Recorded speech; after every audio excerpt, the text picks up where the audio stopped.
먼저 말씀을 보겠습니다. 마태복음 16장 13절부터인데 교독하겠습니다. 예수께서 빌립보 가이사라 지방에 이르러 제자들에게 물어 이르시되 사람들이 인자를 누구라 하느냐? 들으는 세례 요한, 들으는 엘리야, 어떤 이는 예레미야나 선지자 중에 하나라 하나이다. 이르시되 너희는 나를 누구라 하느냐? 시몬 베드로가 대답하여 이르시되 주는 그리스도시요 살아계신 하나님의 아들이시니이다. 예수께서 대답하여 이르시되 바요나 시몬아 내가 복이 있도다. 이를 내게 알게 하니는 혈육이 아니요 하늘에 계신 내 아버지이시니라. 또 내가 내게 이르노니 너는 베드로라. 내가 이 반석 위에 내 교회를 세우리니 음부의 권세가 이기지 못하리라. 내가 천국 열쇠를 내게 주리니 내가 땅에서 무엇이든지 매면 하늘에서도 매일 것이요 내가 땅에서 무엇이든지 풀면 하늘에서도 풀리리라 하시고, 이에 제자들에게 경고하사 자기가 그리스도인 것을 아무에게도 이르지 말라 하시니라. 이때로부터 예수 그리스도께서 자기가 예루살렘에 올라가 장로들과 대제사장들과 서기관들에게 많은 고난을 받고 죽임을 당하고 제3일에 살아나야 할 것을 제자들에게 비로소 나타내시니, 베드로가 예수를 붙들고 항변하여 이르되 주여 그리 마옵소서. 이 일이 결코 주께 미치지 아니하리이다. 아멘. 할렐루야. 네. 아침에 일찍 일어나 나오는데 힘드시죠? 근데 일찍 일어나면 좋습니다. 아침에 일어나 말씀도 듣고 기도하고 이런 일주일 고난주간 보내면 좋겠습니다. 저는 이제 오늘부터 이제 닷새 동안 금요일까지 그 예수님의 그 걸어가신 그 행적을 이제 쭉 따라서 어떤 과정을 거쳐서 골고다에 이르게 되셨나 이걸 한번 살펴보려고 합니다. 그 예수님이 걸어가신 길을 좀 더 체험적으로 알려고 예루살렘에 가서 비아 돌로로사라고 하는 그 정말 십자가의 길을 직접 걸어보는 경우도 있지만, 그러나 이제 내 발로 걷는 것보다 어쩌면 그 말씀 속에 나타난 그 예수님의 행적을 따라서 정말 뜻을 생각하며 걷는 것, 이게 어쩌면 더 중요하지 않을까 생각을 하면서 오늘 이제 그렇게 예수님의 그 십자가를 향하여 걸으신 길을 차근차근 좀 따라가 보려고 합니다. 예수님은 이제 베들레헴에서 태어나시고 이제 헤롯 왕의 위협을 받아서 애굽으로 어머니 품에 안겨서 이렇게 내려가게 됐다가, 그 다음에 나사렛으로 올라와서 나사렛에서 사시다가, 그 다음 갈릴리에서 주로 활동하시다가, 그리고 이제 예루살렘으로 내려가셔서 골고다로 가심. 이게 이제 예수님의 큰 행적 길이라고 할 수 있습니다. 근데 그 전반부 내용은 조금 이제 좀 떠나서 예수님이 이제 공생의 세례를 받으신 이후, 그리고 이제 그 다음부터 예수님께서 한 시점, 한 장소를 계속 마음으로 향하고 계셨어요. 그 예수님은 우리 나침판을 하면 북쪽을 늘 향하고 있는 것처럼 예수님의 영혼의 나침판이 한 시점, 한 장소를 향하고 있었는데, 그 한 시점이 바로 유월절이고 그 한 장소가 예루살렘입니다. 그러니까 유월절 예루살렘을 향한 그 때를 기다리면서 예수님께서 공생애를 행하고 계셨던 것입니다. 그런데 이 유월절이라는 이 시간과 예루살렘이라는 장소는 굉장히 상징이 깊은 시간이고 장소입니다. 유월절은 오랜 세월 동안 유월절을 지키면서 그 애굽으로부터의 출애굽을 기억했던 그런 너무너무 중요한 이 때, 그게 바로 유월절이죠. 그리고 예루살렘은 지난 주일에도 말씀드렸지만 그 이삭을 죽이려고 했던 그 장소에서 하나님이 숫염소를 예비하심으로 이삭을 살려냈던 그 모리아 산, 또 다윗의 범죄로 백성들이 죽게 됐을 때 그 하나님의 천사의 진노를 제사를 드림으로 막아냈던 아리우나 다장마당이 바로 이제 그 지역이기 때문에 이 예루살렘 또 평화의 도시란 이름을 가지고 있는 바로 이 장소가 가진 상징 의미가 굉장히 큽니다. 그래서 예수님은 바로 그 유월절이란 때에 예루살렘이란 장소를 향하여 가는 것을 계속 마음에 두고 이제 사역을 계속해 가셨는데 드디어 이제 그 유월절 때가 된 때를 맞이해서 예루살렘으로 내려가는 이제 길이 시작이 됩니다. 근데 예루살렘으로 내려가기로 마음을 먹으시고 내려가시는데 그 갈릴리에서 예루살렘은 남쪽으로 내려가야 되는데 북쪽으로 올라갔다가 내려가십니다. 그 북쪽으로 올라가는 곳이 바로 가이사라 빌립보입니다. 가이사라 빌립보를 들러서 왜 예루살렘으로 내려가셨나? 이것을 이제 좀 살펴보는 것이 필요해 보입니다.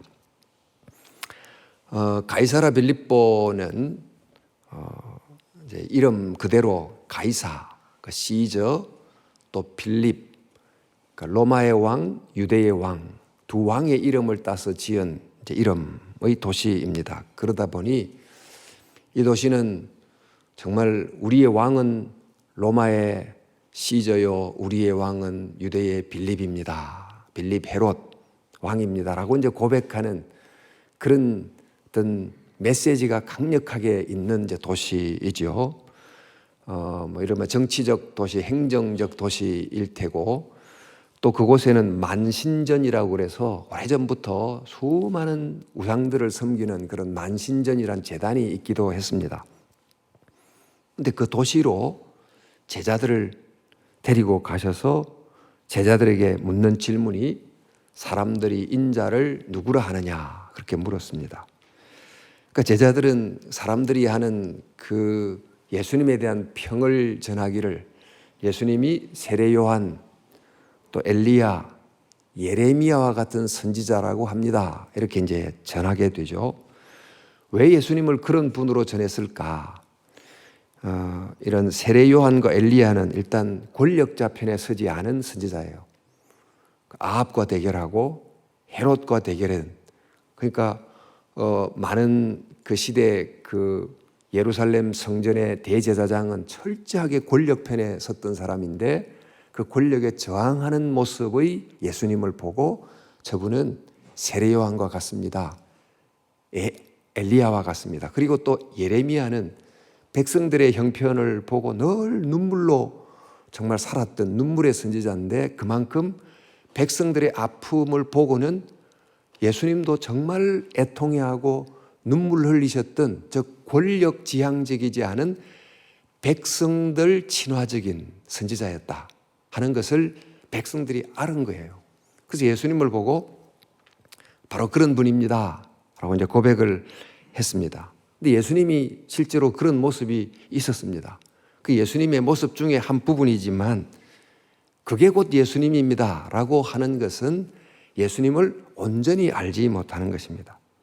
왜 6월절 또 예루살렘으로 내려가려고 하는지, 그 6월절 예루살렘을 향하여 영혼의 나침판을 가지고 계속 걸어가려고 하시는 이 예수님이 누군지를 제대로 알려면 그 이상을 알아야 된다는 거예요. 그래서 예수님은 제자들에게 묻습니다. 너희들은 나를 누구라 하느냐?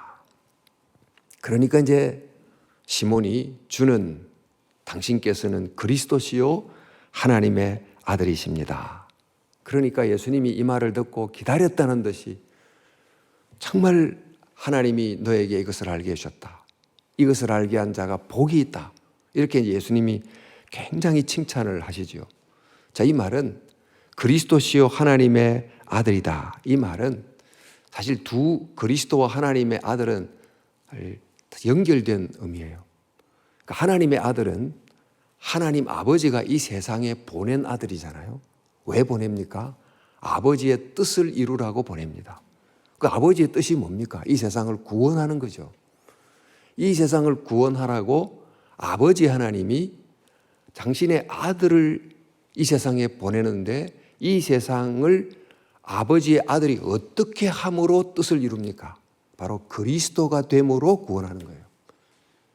우리가 늘 봤지만 그러니까 구약의 그 하나님의 백성들이 하나님의 백성답게 살아갈 수 있도록 하나님이 그리스도들을, 즉 메시아들을 보냅니다. 왕과 제사장과 선지자를 보내서 그들이 구원받은 백성들로 살아가도록 도왔던 것처럼 이 세상에 하나님의 아버지의 뜻을 이루기 위한 하나님의 아들로서 와서 그리스도가 됨으로 그 뜻을 이루는 거예요. 그래서 당신은 하나님 아버지의 구원하심의 뜻을 이루는 아들인데 그것을 온전히 성취하는 그리스도이십니다 라고 이제 고백을 하게 된 겁니다. 그런데 이제 이 시몬의 고백을 듣고 그 말이 옳다라고 이제 예수님이 직접 인정을 하셨는데, 왜 예수님이 이제 사실 오랫동안 자신이 그리스도요 하나님의 아들이라는 걸 직접적으로 인정한 때가 바로 이때입니다. 그 전까지는 간접적으로 암시는 했지만 직접 인정을 한 때는 이제 비로소 이때인데, 왜 하필 자신이 그리스도시요 하나님의 아들이라는 것을 이 가이사라 빌립보라고 하는 도시에 가서 그 자신이 누구인지를 알려주신 걸까? 사실 이것은 마치 여러분 까만 배경에 흰 물체를 그려놓으면 너무 대조적으로 그 물체가 부각되어 나타나는 것처럼 이 두 왕의 이름을 딴 도시에서 자기가 누군지를 드러내므로 대조 효과를 통해서 예수님은 정말 어떤 왕이신지를 더 부각시켜주기 위한 의도가 있었던 것 같습니다. 그래서 이제 예수님께서 자신이 그리스도시요 하나님의 아들이심을 알리신 다음에 다시 시몬을 향하여 시몬에게 예수님 말씀하시기를 너는 베드로다. 이 반석 위에 내 교회를 세우리니 음부의 권세가 이기지 못하리라. 내가 천국 열쇠를 내게 주리니 그랬어요. 이 말씀도 그 로마를 배경으로 조금 더 이해하면 좀 더 생생해지는데, 당시 로마 황제를 숭배하는 신전이 많았습니다. 그 황제를 숭배하는 신전에서 그 황제를 향하여 황제 당신은 세계를 구원하는 메시아입니다. 즉 그리스도입니다. 당신은 곧 신이 보낸 아들입니다. 라고 하는 고백이 황제의 신전에서 계속 일어나고 있었어요. 이제 그런 황제를 향하여 이제 경배를 하는 사람들, 즉 당신이 메시아요 신의 아들입니다라고 고백하는 군인들, 그런 관료들을 가지고 로마 제국을 만들어요. 그래서 로마 황제, 로마라는 나라를 이제 만드는데, 바로 예수님을 향하여 당신께서 그리스도시요 하나님의 아들이라고 고백하는 시몬과 같은 사람들을 하나님의 나라를 세우는 벽돌로 삼아서 하나님의 나라를 세운다는 것입니다. 그러니까 황제를 향하여 당신이 메시아요 신의 아들입니다라고 고백하는 이들을 인간 벽돌로 삼아서 로마란 제국을 세우는 것처럼 예수님을 향하여 그리스도라고 고백하는 시몬과 같은 신앙 고백하는 자들을 돌로 삼아서 하나님의 나라를 세우게 한다는 것입니다. 자, 그렇게 함으로 지금 이 로마라고 하는 이 제국과 또 대조해서 하나님의 나라가 무엇인지를 또 보여주고 있는데, 지금 이 세상은 음부의 권세가 강력한 곳입니다. 정말 하나님의 거룩한 통치가 일어나야 될 이 세상이 그 음부의 권세가 지배하는 곳이 됐다는 거죠. 그러니까 하나님의 통치가 막히는, 죄와 악이 정말 세상을 지배하는 그런 세상, 즉 음부의 권세가 강력한 곳이 됐는데, 내가 이곳에 이 세상 나라 속에 하나님의 나라를 세우는데, 그 하나님의 나라는 곧 그 나라의 구성원들이 다 그의 손에 천국 열쇠를 가진 자들로 구성이 된다. 그런데 이 천국 열쇠를 가졌다는 건 상징적 의미입니다. 열쇠가 바로 권세입니다. 창고, 보물이 들어있는 창고를 여는 파워이죠. 또 성문으로 들어갈 수 있는 열쇠, 그 권세를 뜻합니다. 바로 그런 천국의 권세를 가진 자들로 세우겠다는 것입니다. 그런데 이 천국의 권세를 가진 자들은 일찍 누구였냐면 바로 아담이 천국의 권세를 가진 자였어요. 하나님이 인간을 창조하시고 하나님의 형상이 되겠다 하시고 그에게 다스리는 권세를 주셨어요. 어떻게? 하나님의 방식대로 하나님의 복이 전달되도록 다스리라고 천국 열쇠를 손에 쥐은 자가 아담입니다. 그런데 아담이 타락해서 하나님의 정말 통치를 거역하게 되잖아요. 그때 또 아브라함에게 하나님이 너가 세상에 복이 된다라고 이제 선언하셨는데 이 말을 다르게 바꾸면 내가 너의 손에 천국 열쇠를 쥐어줄 테니 너가 그 천국 열쇠로 문을 열어서 천국의 통치가 하나님의 통치가 임하게 하라 라고 하신 거예요. 그러니까 지금 이 시몬에게 예수님을 그리스도로 고백하는 시몬에게 천국 열쇠를 준다는 말은 일찍이 하나님이 창조했던 그 하나님의 형상을 회복시켜주고 내가 너에게 말했던 아브라함의 그 복을 이어받는 바로 그런 아브라함의 후손으로 살아가게 해줬다는 이런 맥락이 존재하는 것입니다. 자, 그래서 예수님이 왜 하필 가이사라 빌립보에 가셔서 자신이 그리스도이심을 보여주셨나?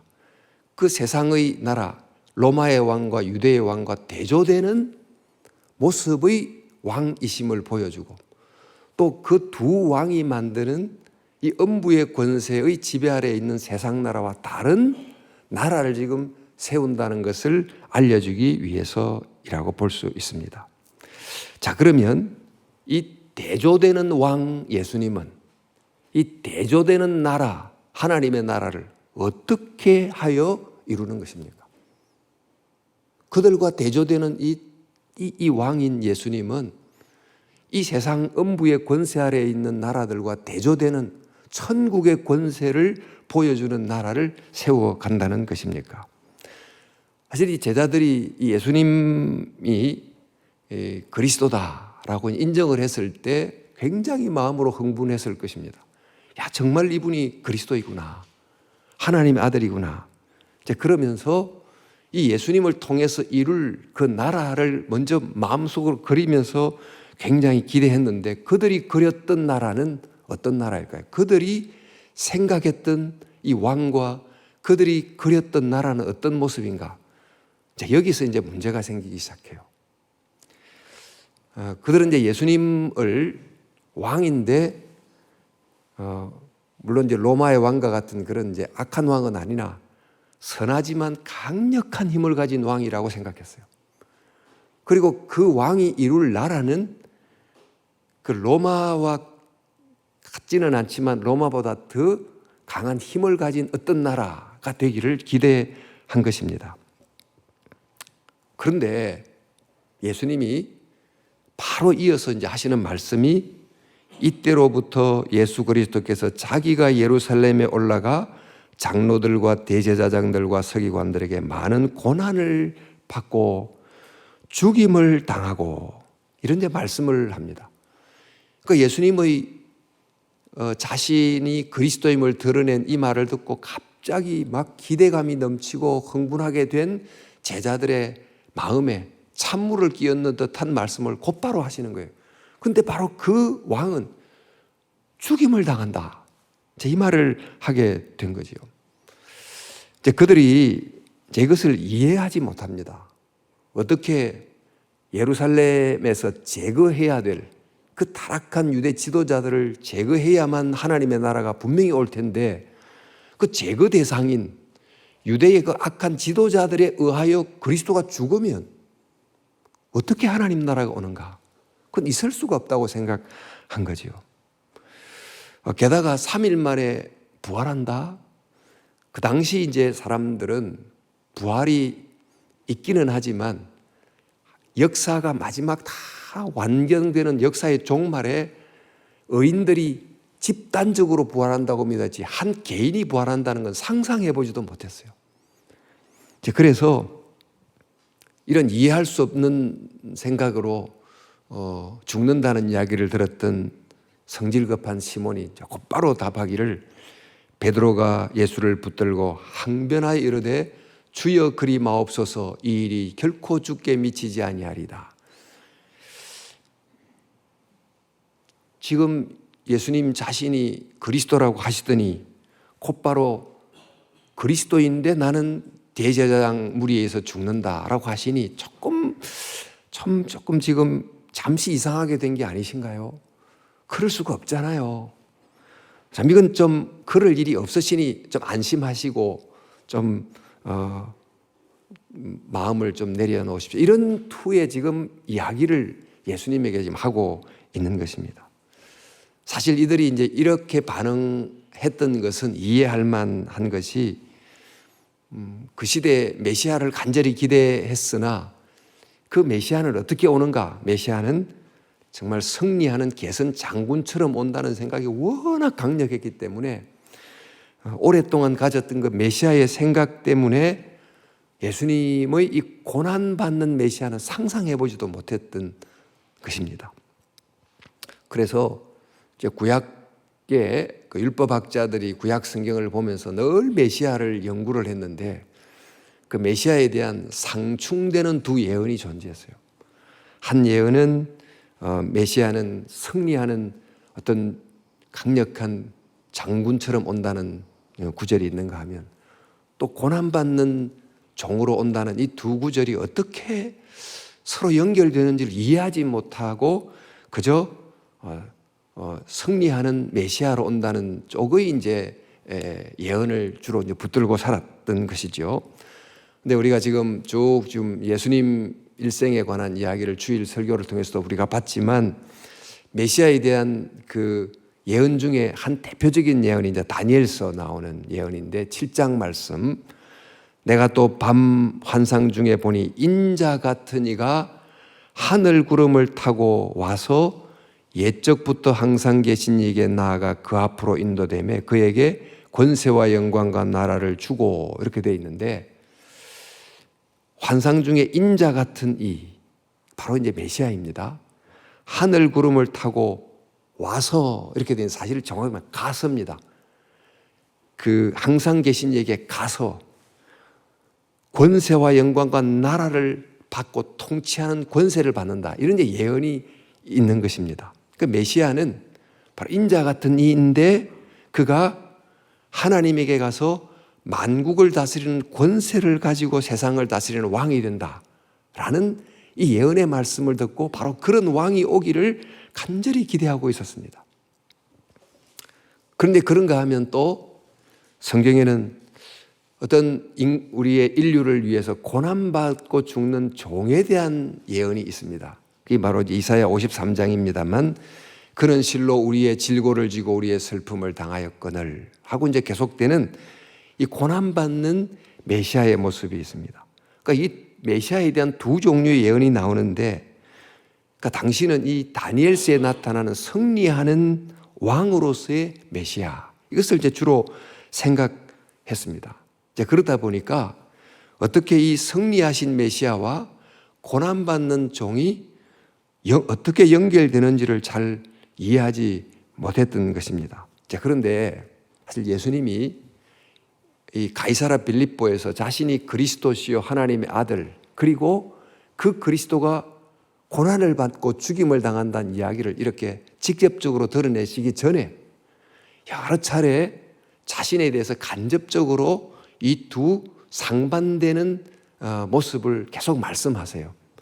여러분, 인자라고 하는 단어를 사용해서 예수님께서 말씀하시는데, 한 내용은 인자가 왕권을 가지고 올 것을, 또 인자가 영광의 보좌에 앉을 때에, 인자가 구름을 타고 능력과 큰 영광으로, 인자가 자기 영광으로 올 때에, 인자가 권능에 앉아있는 것과 인자가 하나님 우편에 서신 것을, 이런 인자와 관련된 예수님 자신에 대한 이야기는 메시아가 승리하는 메시아, 임을 이제 암시해 주는 말씀을 여러 차례 하셨어요.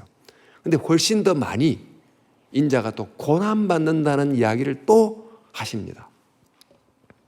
인자도 이와 같이 고난을 받으리라. 인자가 많은 고난을 받고 인자에 대해 기록하기를 많은 고난을 받고 또 인자가 많은 고난을 받 인자가 온 것은 섬김을 받으려 함이 아니라 자기 목숨을 대속 물려주려 함이라. 인자가 십자가에 못 박히기 위하여 인자가 죄인의 손에 팔리느니라.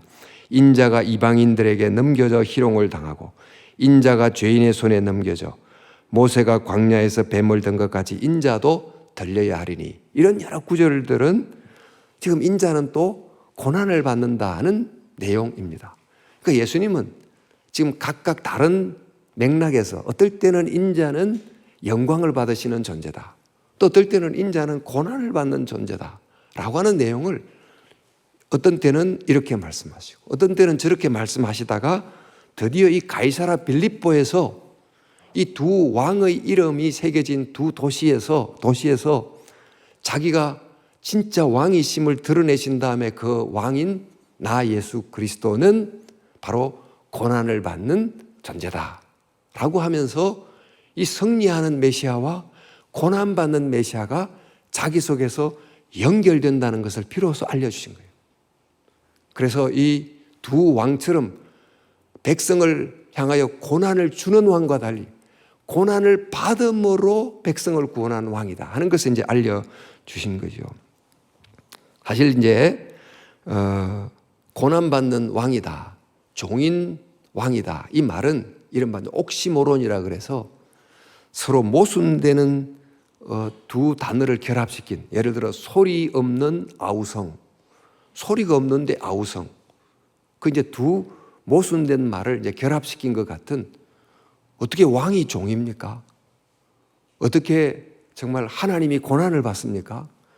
그 자체가 사실 모순 내용인데, 그러나 이 이야기 어른이 모순적 연결 속에서 정말 진짜 왕이 있고 진짜 구원이 있다는 것을 이제 보여주는 것이 바로 십자가인 것입니다. 자, 그러면 여러분, 왜 왕이신 인자가 고난받는 종이어야 했는가? 아니, 그걸 순서를 바꾸어 놓으면 왜 고난받는 종이 되어야만 진짜 왕이 될 수 있는가? 이걸 이제 알아야 돼요. 왜 이 왕이 고난받는 종이 될 때 진정한 왕이 될 수 있는가? 그걸 이제 아는 게 오늘의 이제 키포인트인데, 한번 보십시오.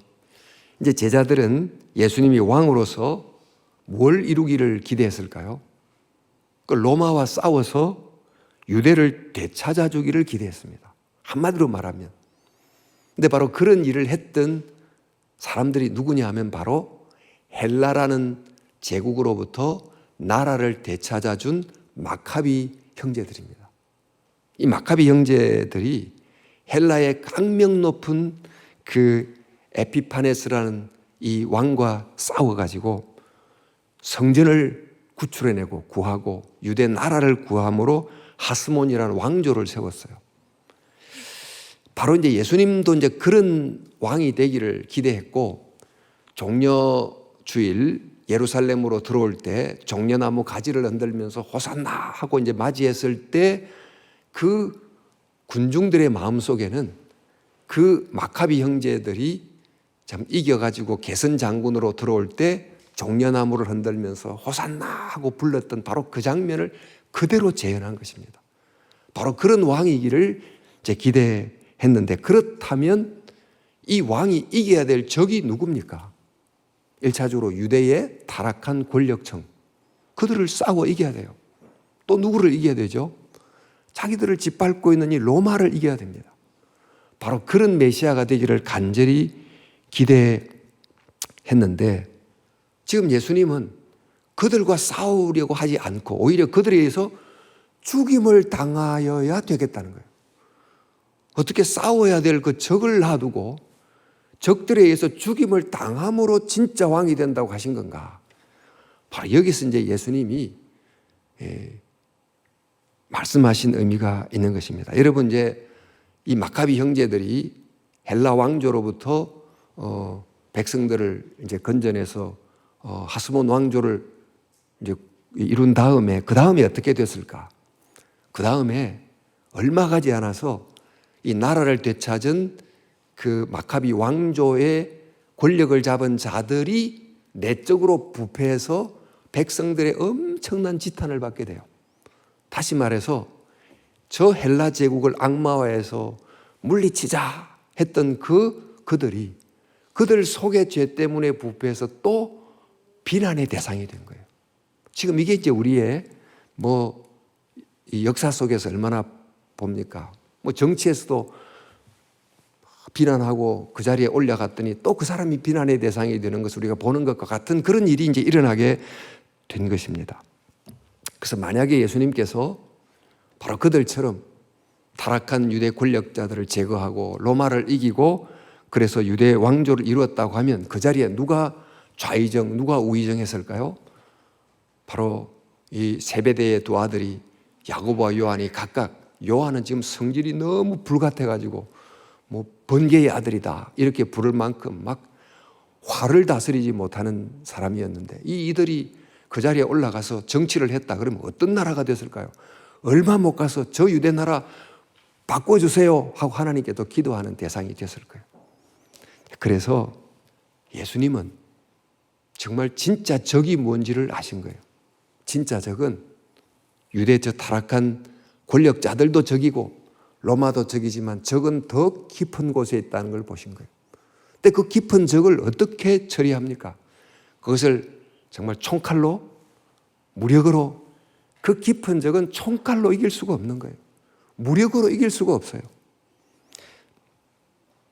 수용소 군도란 책에서 솔제니친이 그 냉전 시대에 이런 말을 하죠. 선과 악의 경계선은 너와 나 사이를 흐르지 않고 너와 나를 통과하여 흐른다.